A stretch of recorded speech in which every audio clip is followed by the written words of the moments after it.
नमस्कार दोस्तों, स्वागत है आपका हमारे यूट्यूब चैनल पर। आज की इस वीडियो में हम चर्चा करने वाले हैं यूजीसी नेट 11 दिसंबर 2024 ज्योमॉर्फोलॉजी के प्रीवियस ईयर क्वेश्चंस। पहला क्वेश्चन है, अपवर्तन चक्र की डेविएशन संकल्पना डैश द्वारा पुस्तक के केंद्रीय विचार से प्रेरित की गई। Option Clements, Darwin, Fleur, Haeckel. हमारा ऑप्शन 2 सही है, डार्विन। दूसरा प्रश्न है, अपक्षय के संदर्भ में सही कथनों की पहचान करें। ऑप्शन है, अधिक दैनिक तापांतर के कारण रासायनिक अपक्षय मरुस्थलीय क्षेत्रों में सामान्य है। दूसरा है, यांत्रिक अपक्षय ठंडे क्षेत्रों में तुषार क्रिया के कारण होता है। डी ऑप्शन, पौधों द्वारा एक प्रकार का यांत्रिक अपक्षय चिल्सन कहलाता है। डी, चूना पत्थर पवन क्रिया के लिए बहुत प्रतिरोधी है किंतु वर्षा जल के लिए सुप्रभाव्य है।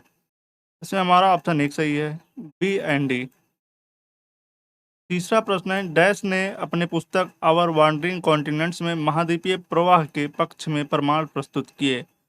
ऑप्शन है, Wegener, Harry Hess, Alexander, F Vine. Option इसमें हमारा सी सही है, अलेक्जेंडर।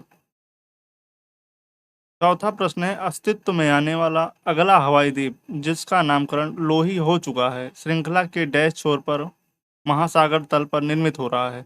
ऑप्शन है, उत्तर पश्चिमी, पश्चिमी, दक्षिण पूर्वी, उत्तर पूर्वी। हमारा ऑप्शन इसमें 3 सही है, दक्षिण पूर्वी। पांचवा प्रश्न है, भू आकृतियों तथा प्लेट विवर्तनिकी के संदर्भ में सही कथनों को चुनिए। ऑप्शन ए है, दक्षिणी अमेरिका के प्रबल ज्वालामुखी महासागर महाद्वीपीय अभिसरण से संबंधित हैं। ऑप्शन बी है, हिमालय की उत्पत्ति महाद्वीप महाद्वीप अभिसरण के कारण हुई है। सी ऑप्शन है, हॉट स्पॉट हमेशा प्लेट सीमाओं पर स्थित होते हैं। पृथ्वी का सतत चुंबकीय क्षेत्र आंतरिक कोर में पिघली धातु के चलन के कारण होता है। हमारा ऑप्शन इसमें 4 सही है, ए एंड बी।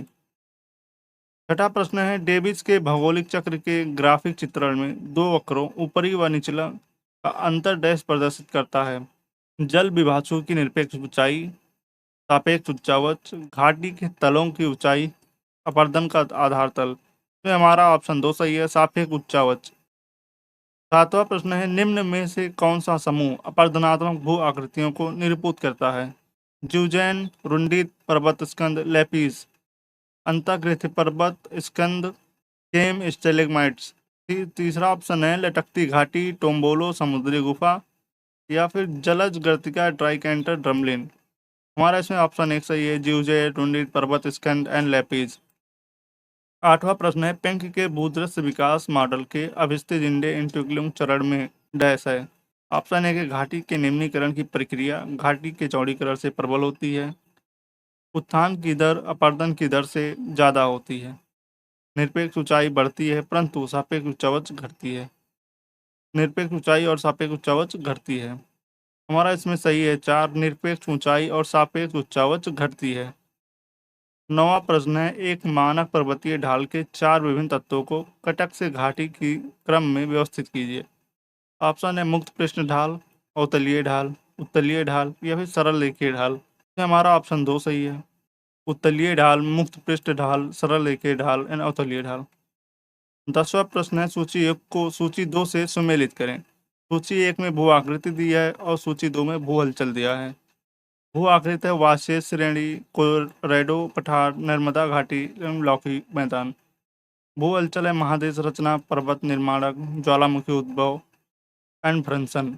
वाशेष श्रेणी पर्वत निर्माणक है, कोलोरेडो पठार महादेश रचना, नर्मदा घाटी भ्रंशन और लौकी मैदान ज्वालामुखी उद्भव।